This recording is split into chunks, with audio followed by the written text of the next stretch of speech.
Salut à tous, bienvenue dans votre nouvelle émission Notato. Aujourd'hui, nous sommes dans le lotissement OPH Maïpa à Paea qui a été livré en novembre 2018. Alors Notato, qu'est-ce que c'est? C'est une émission de découverte, découverte de passion, découverte de talent. Nous allons aller dans des endroits que vous connaissez peut-être, vous passez peut-être même devant tous les jours. Mais je vous promets, nous irons de surprise en surprise. Alors Notato, ça commence maintenant, tout de suite générique.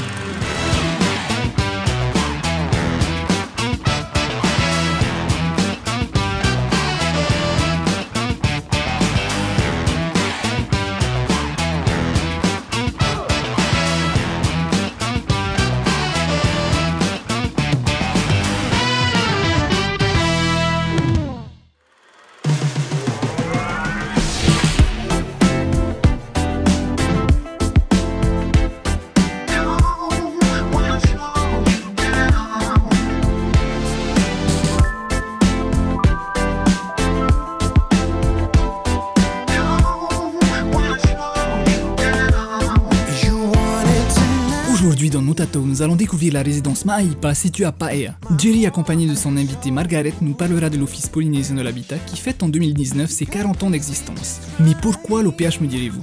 Eh bien c'est simple, durant cette saison de Notato, nous allons découvrir épisode après épisode les habitants des résidences OPH. Nous allons donc tout de suite passer la main à notre présentateur préféré pour de plus amples informations. Allez, c'est parti! Alors ma première question, Margaret, c'est on dit résidence ou lotissement? Les résidences d'aujourd'hui, de l'époque, on les appelait lotissements. Aujourd'hui, on dit résidence. On est dans un nouveau cadre de vie, une nouvelle conception du logement et surtout le cadre qui a été amélioré.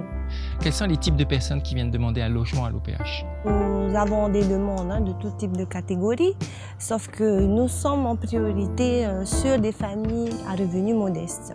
On va attribuer des logements à des différentes familles. Est-ce qu'il y a un processus spécial pour accompagner ces familles dans la découverte du logement? Comment ça va se passer entre l'attribution du logement et l'entrée et l'arrivée des familles avec la remise des clés? Alors, les familles sont accompagnées. Donc, nous les sollicitons à nous rencontrer. Donc, toutes les familles qui sont prévues à intégrer une résidence, on les mobilise, on les sensibilise dans leur futur cadre de vie, dans le nouveau mode de vie aussi.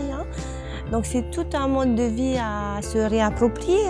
Se réapproprier pas seulement le logement, mais aussi les relations avec le voisinage.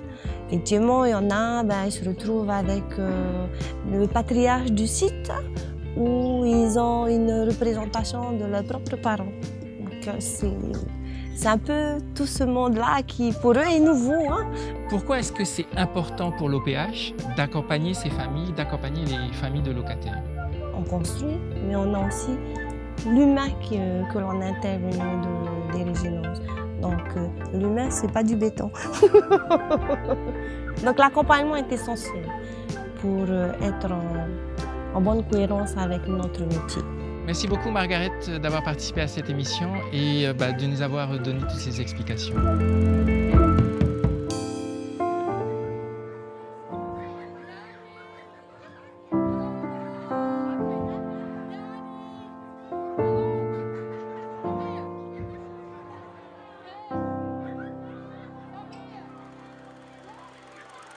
Alors justement, nous sommes partis à la rencontre de la famille Rochette.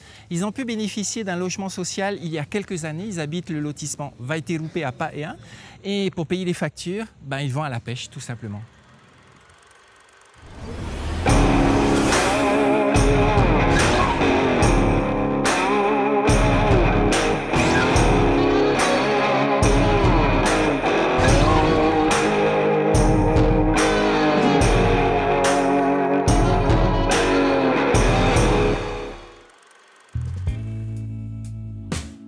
Nous avons donc pu rencontrer Rose qui vit avec son mari et leurs 6 enfants dans le lotissement Vaiterupe à Paea. Voici ce qu'elle nous a répondu lorsque nous lui avons demandé ce qu'ils ont ressenti lors de leur entrée dans le tout premier logement. On était vraiment heureux parce que là où on a vécu, moi et mon mari et nos enfants, on n'était vraiment pas bien. Et lorsque nous avons su que nous avons eu notre propre maison, on était vraiment heureux, nous tous.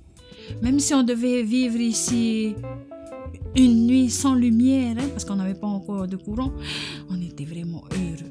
Est-ce que le fait d'emménager dans votre nouvelle demeure a réglé la majeure partie de vos PAPA? Quand j'ai commencé à habiter ici, j'avais pas de travail. Mon mari non plus ne travaillait pas, mais il faisait la pêche. Il faisait la pêche tout seul, ou des fois avec les enfants. J'avais des enfants qui avaient quoi, 9, 10 ans si je me trompe pas. Oui, je pense 10, 12 ans. Hein. C'est eux qui allaient pêcher avec le papa pour pouvoir nous nourrir, pour pouvoir payer notre logement. Hein. Et en 2003, j'ai commencé après à travailler pour garder les personnes âgées. Hein. Et j'ai gardé un papy très très longtemps. Je suis restée quand même longtemps avec lui pour pouvoir s'occuper de lui jusqu'en 2011. Et en 2011, on a vécu avec ça. Et sauf que après le Seigneur, ils nous ont encore béni. Ils ont donné un travail à mon époux qui travaille aujourd'hui à l'Assemblée. Mais toujours avec la pêche, toujours avec la pêche. On a pu subvenir aux besoins de nos enfants et de nous demain avec la pêche. On ne se le dit pas assez, mais ce lien que nous avons avec l'océan peut nous aider dans les moments difficiles et vous en êtes la preuve. Nous, qu'est-ce qu'on fait? On va vendre au bord de la route. Voilà, on vend nos poissons au bord de la route pour pouvoir aider notre famille. Parce qu'aujourd'hui, pour chercher du travail, pour nos enfants que je parle, c'est pas facile. C'est pas facile. On a déposé un peu partout leur CV à mon fils, à ma belle-fille. Il faut payer le loyer, il faut payer le courant, il y a plein de choses à payer. Hein. Et qu'aujourd'hui, tu peux pas aller de ici en ville à pied, hein. Il faut une voiture. Alors, il faut payer aussi si tu as des dettes, par exemple. Hein. Alors, avec le salaire de mon époux, ça ne peut pas. Tara o trafa to ohurmatoru ohurmama taidi hamata tro har patet euro imiti ora no te ora no tutu afare patet euro har taia hai bu buit mai to te tara o moru ia to ya tam atu to afare to ya apira mai ati fa area e tame te mana pa ohurma ho e mataiti to te mana te taia no rawo no tu euro hupa wo ei tera wai tamu hupa ei tera wai Vire na hia tot bang tra to na mena no fara ope no fara ope Buse woro ta amra ta mari har ta to taia Eriro tra taia ra ta mato toturu ra to mato to fara Ki mo ya hupa kaura tini wo sai so me milioni jawa eta na parom na to tropu pai so ekel minuto ta jawa Ai, me oro tra me artai. Ya ora ra me oro to tra e patai. Ai, maruru te tu. Tona pe horo ra me na promna na to tro tip e don, ha? Tra pe don ta na horo me te au e tra. Tai e horo ro to tamra tamari. Pro tro tamra tamari, horo ro to ta to mu tamari. Tai ambra tamaro. Horo ro to tra ite tapapa horo e auto.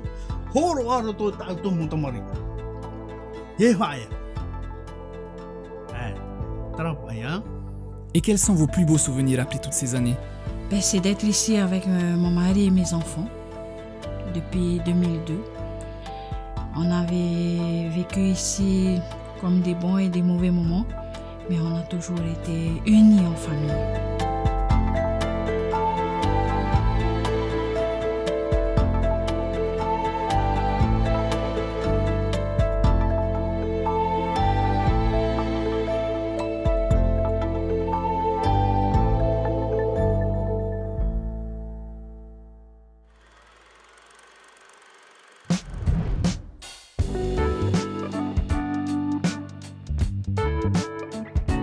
Nous avons pu rencontrer le directeur de l'OPH, Moana Blanchard, pour un visionnage de l'émission. Monsieur le directeur, pouvez-vous nous dire ce que ces images vous évoquent?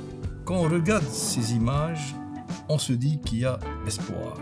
Vraiment, réellement, qu'il y a espoir. Et je crois qu'il faut surfer là-dessus. Je retiens surtout la joie dans les yeux, la joie dans les témoignages, une attente satisfaite. Et je dirais ce que j'ai vu là emporte aussi un désir, une vision d'optimisme. On sait bien que beaucoup de familles sont encore dans la souffrance, que l'enjeu de l'OPH est de pouvoir fournir dans ces attentes-là, mais la demande est telle que certains pourront penser qu'on n'est pas au rendez-vous. Mais pour autant, de ce qu'on peut voir sur cette émission-là, je dirais que ça me pousse, à titre personnel, je pense que tous ceux qui vont voir cette émission et notamment le personnel, auront envie encore de se donner encore plus. C'est un peu ça que je retiens. Et on sait bien que si on dit notre tatou, c'est nous inclusif. C'est exactement, ça correspond pour moi à cette mission qu'a l'OPH de servir ce type de population, je répète, donner un toit, une dignité de vie à ces populations en quête de logement et qui ont des revenus modestes. Et bien sûr qu'on est perfectible. Donc tout ce qui ne va pas souvent est mis sur la place publique. Pour autant, donc, cette émission-là, je vous le dire, oui, c'est aussi une face réelle de l'OPH, une face plus optimiste et moderne. Merci monsieur le directeur pour cette intervention pleine de bon sens. Retrouvons maintenant Jerry pour clôturer ce premier épisode de No Tatou. Le mois prochain, nous reviendrons à Ma'aipa. Nous irons à la rencontre des familles qui ont découvert leur nouveau logement. Nous les avons accompagnés jusqu'à l'ouverture de la porte. C'est le mois prochain dans No Tatou.